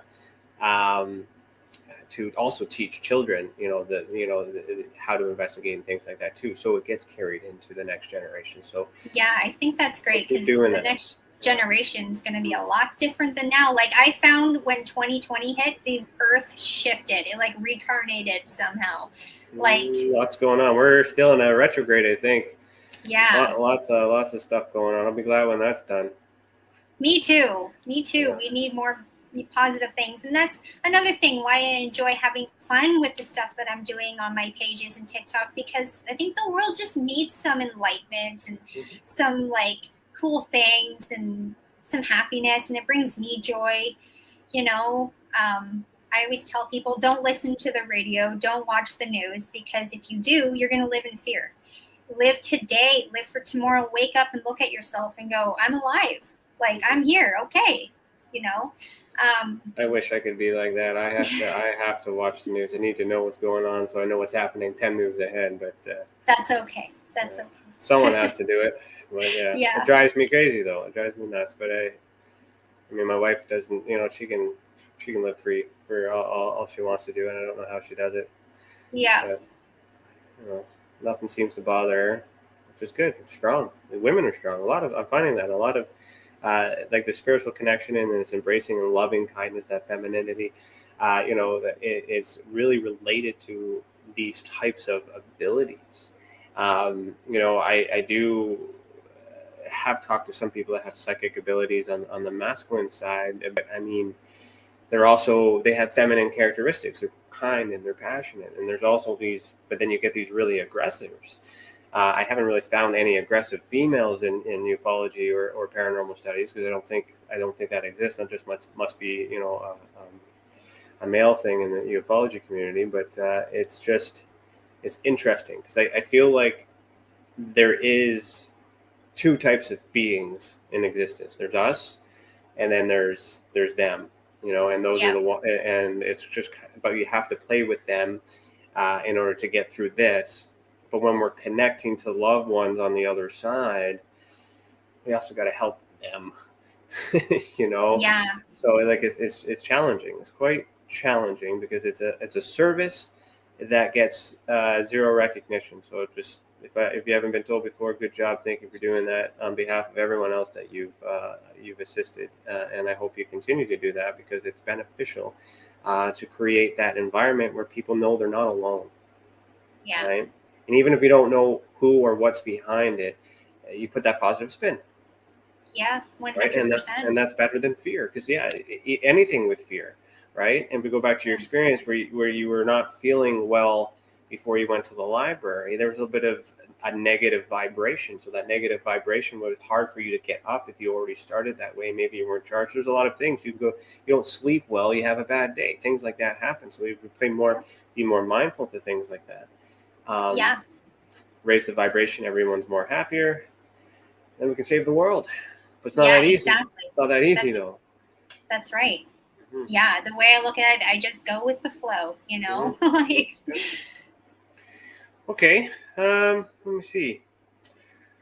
Go back to investigations, I guess. Sure. What would be your most compelling piece of evidence that you would be like, whatever you're explaining it to be, this is it. Look at this, you know? Okay. 3 weeks ago, I went to my cousin's wedding. It was in Rockport, Ontario, just outside of Kingston. On the St. Lawrence River, the Boathouse Inn. So that's. We had a picture there, right? Church. Yeah, this church one, this one. Is that Rockport? Yeah. Okay. Yeah. So that's my sister Bree. She's pretty awesome. So we didn't know we were doing a paranormal investigation like whatsoever. So we were going down to my cousin's wedding. And I thought, you know what, I'm just going to bring some gear because you never know. So the moment we got in there, I was like feeling like this feels really cool. Like there has to be spirit here. Like I got some energy feels, like the vibes are good. So I said, how about, later on, we give it a go. Mm-hmm. So it was the night before the wedding. We decided to let everybody else do their thing, and we got out the gear and we went into the Boathouse Inn. So it's absolutely gorgeous. So I bring in my K2 meter. You might know what a K2 meter is. I do. Yeah, so I love my K2 meter because it's like the easiest thing to debunk because it really, if you put a phone near it, all the lights are going to go off. So if you put it near no technology, no metal whatsoever, spirit can manipulate it. So it's also very sensitive, though. It picks up a lot of bad noise. I wouldn't recommend it as being the best EMF tool. Yeah. But go on. It's my new tool. I haven't had a whole lot of experience with it yet. So I'm like, okay, we're in here. It's quiet. I said to her, we're not really getting a whole lot because there's other people kind of walking around. I said, let's take it to the motel room and let's try it out. So we get in there and I gave my sister's boyfriend my dowsing rods. It was his first time to use them. And I love my dowsing rods. So he's sitting on the bed and I put one of these near him and I put one near me and another one across the way. And like I said, here at home, they don't go off. My house is not haunted. So I was able to turn everything on and I said, Spirit, like if you're here, if there is a spirit here, can you make the one light up that's right over there beside me? Instantly, it just starts flashing. And then it stopped. I'm like, okay. And I said, are you upset with how loud people are in your space outside? It started to flash.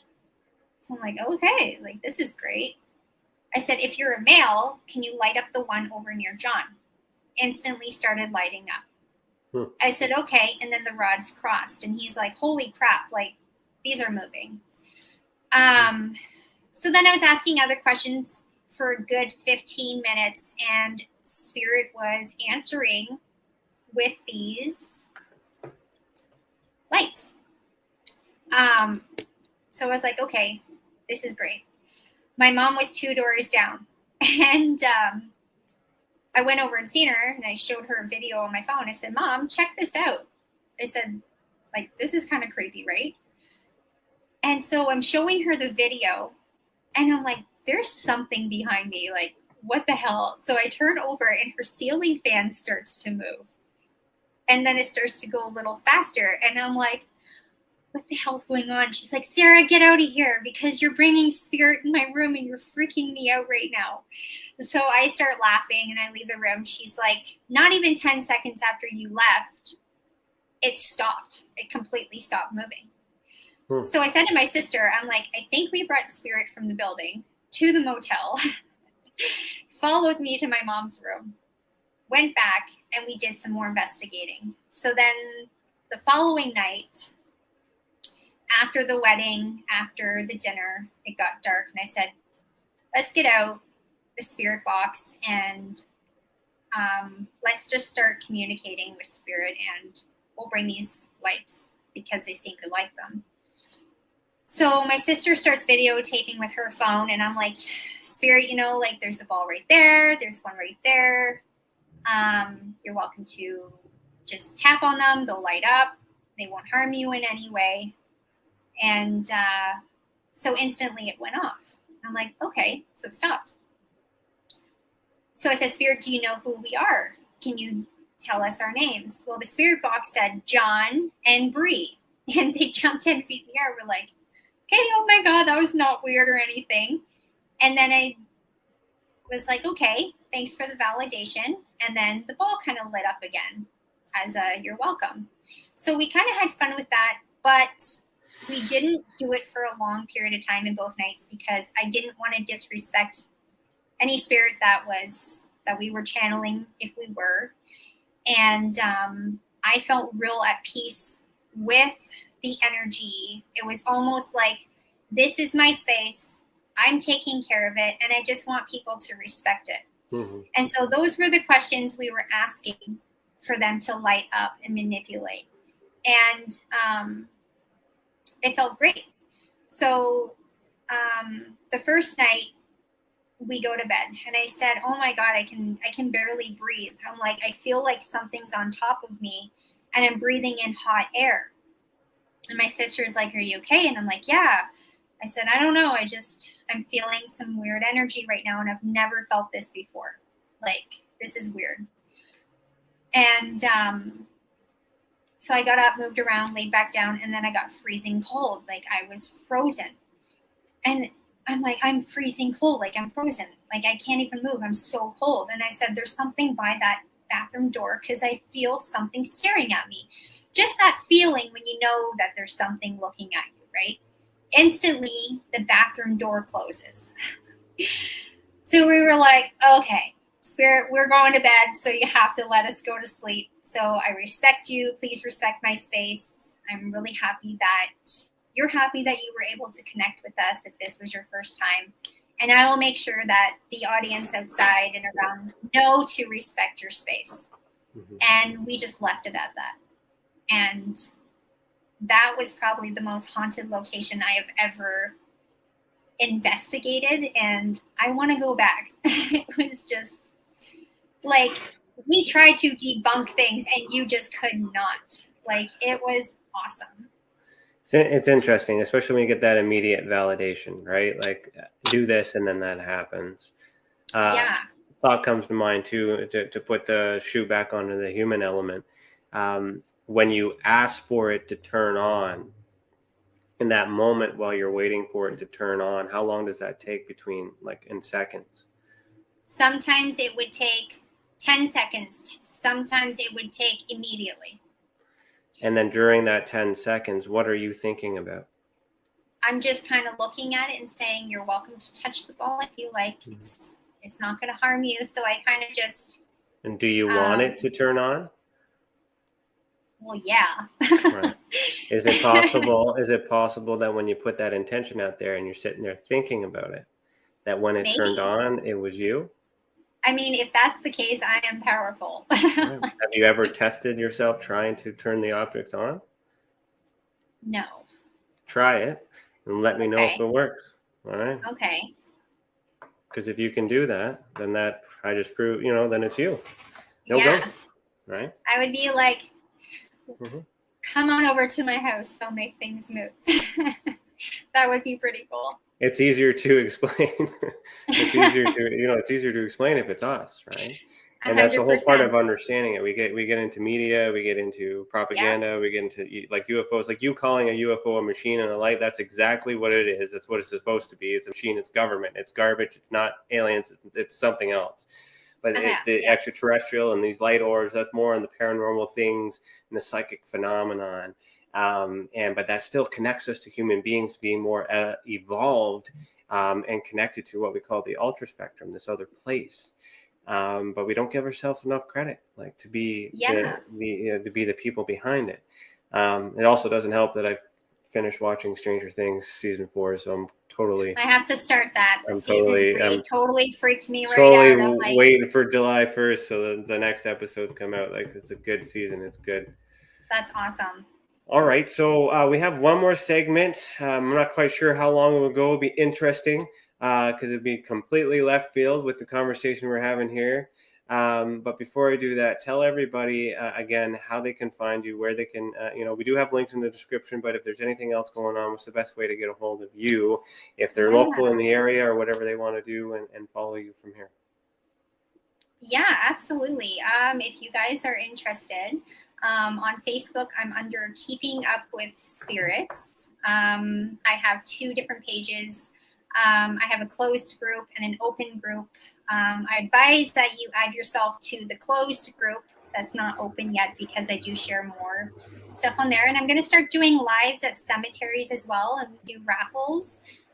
Sometimes the raffles might be a free reading or come to an investigation, or maybe you'll win a set of dowsing rods or something. So I like to do it once in a blue moon. And I'm also under Keeping Up with Spirits on TikTok and Instagram. I just started an Instagram. I do have a YouTube channel that I've started. So all under Keeping Up with Spirits. So you're well on your way. Yeah. So I just thought of something else that I wanted to ask you about the cemeteries. Sure. So you like going in cemeteries to do? Why do you like cemeteries? I know people would think it's like spooky and creepy, but I actually find it very peaceful.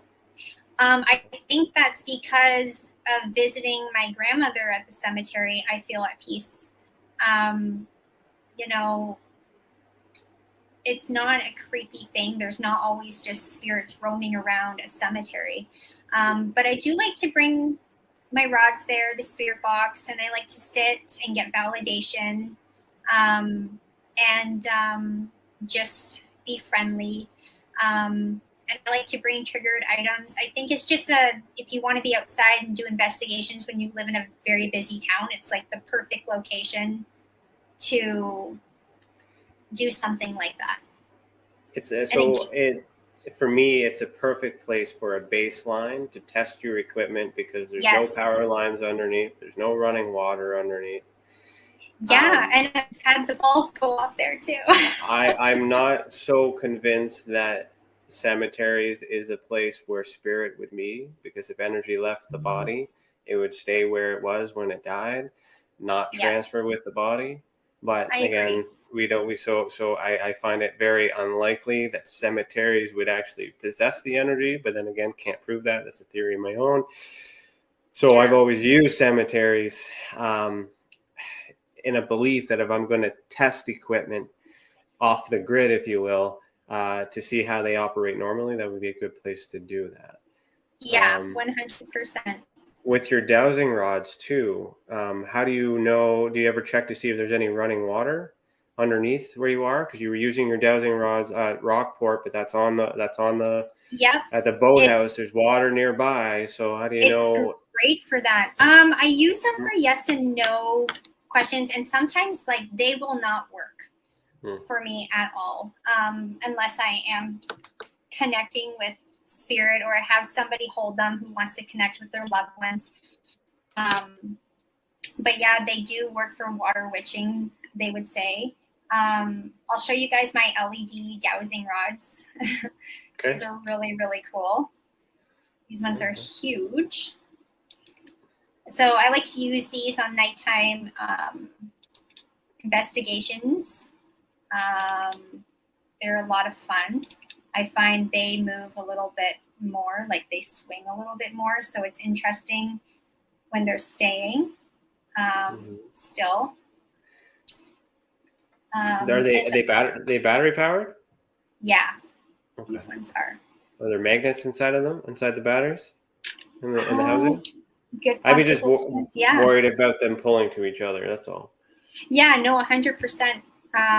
Yeah, I had those handcrafted from a paranormal shop in Ohio, and they are under NCPD. So they have some great trigger wires I want to get. There's not any Canadian suppliers for this equipment. Like we have to buy from America. I do notice that to get the good stuff. I was talking to Ghost Stop the other day, and I was like messaging with them, and I said, it'd make it a lot easier if you guys opened up a shop in Canada or changed your shipping. I said, because when I'm ordering something that's $200, it's $50 maybe for the shipping and tax, and then for customs. You got customs too. Exactly. And then having the guy deliver, it's like sometimes an extra $40 to $100. And so the next day they changed the shipping for Canada and made it a hell of a lot easier. So I'm like, freaking right. They heard me. I think it's Paul. Is that the guy? I've been trying to get him to, we have a store too. I was trying to see if I can be a distributor for them, but that's neither here nor there. And that's cool. You're hearing that for the first time too, CC. Sorry, forget to tell you. That's something I'm working on.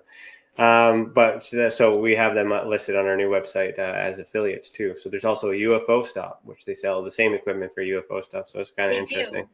Yeah. So cool. Good job. All right. So let's do our final segment, and then we'll do our after chat and we'll call it a night. So this is Sorry, Not Sorry.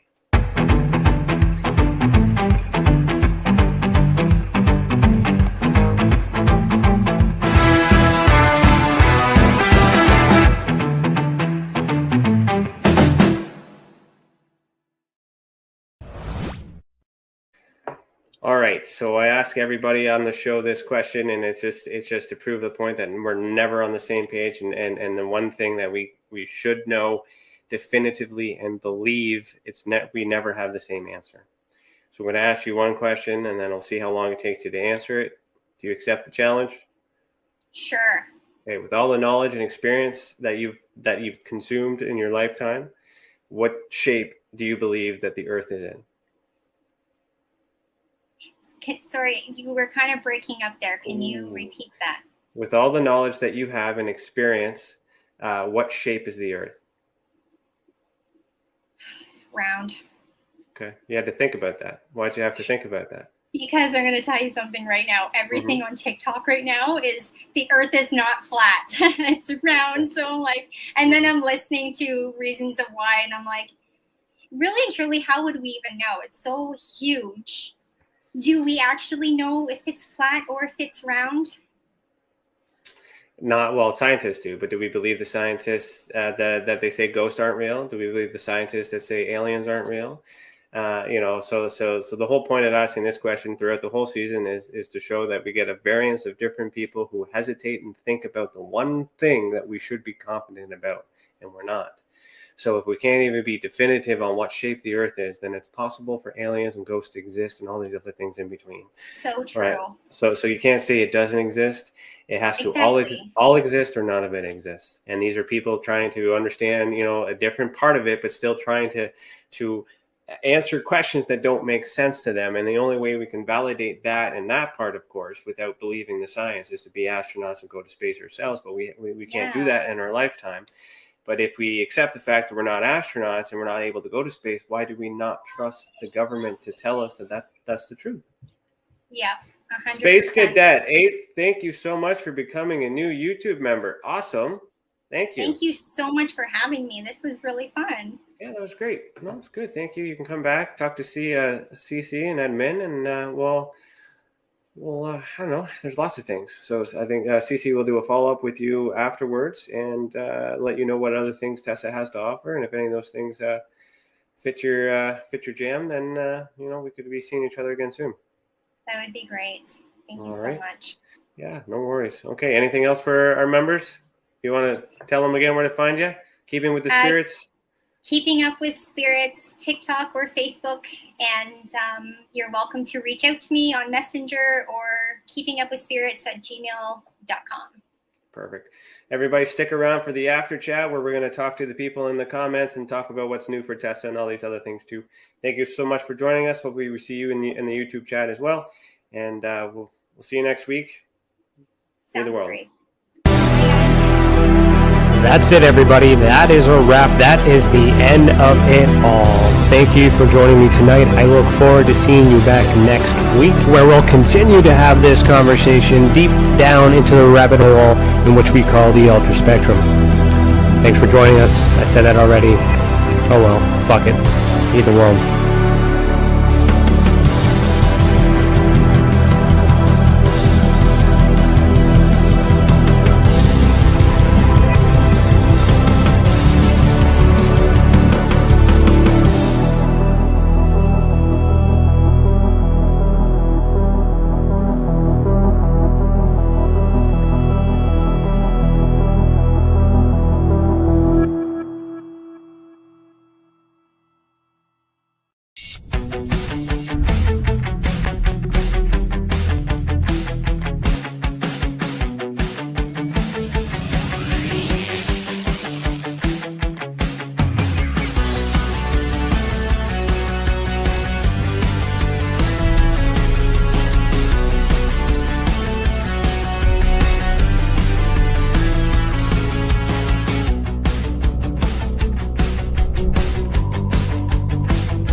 All right. How you doing? Great. How are you? It always throws me on the other side. I'm just like, no, I'm good. That was good. That was great. Welcome to the after chat, everybody. I'm here with Cece. Why are you always laughing in the background when I say things? It makes me feel like I've said things wrong. I just see you losing it back there, and I'm like, I'm enjoying the show. Oh, okay. All right, good. I'm just a funny guy then, I guess. Yes. So I tried something different. While comments came up, I starred them. So that way, and I also starred the comments of the people that chimed in so I could say hello to everybody once. So we're going to try this. So hello, Cece. Hello, Anonymous Rex. Hello, Dave Petrella. Sorry. Hello, Patricia Fernier.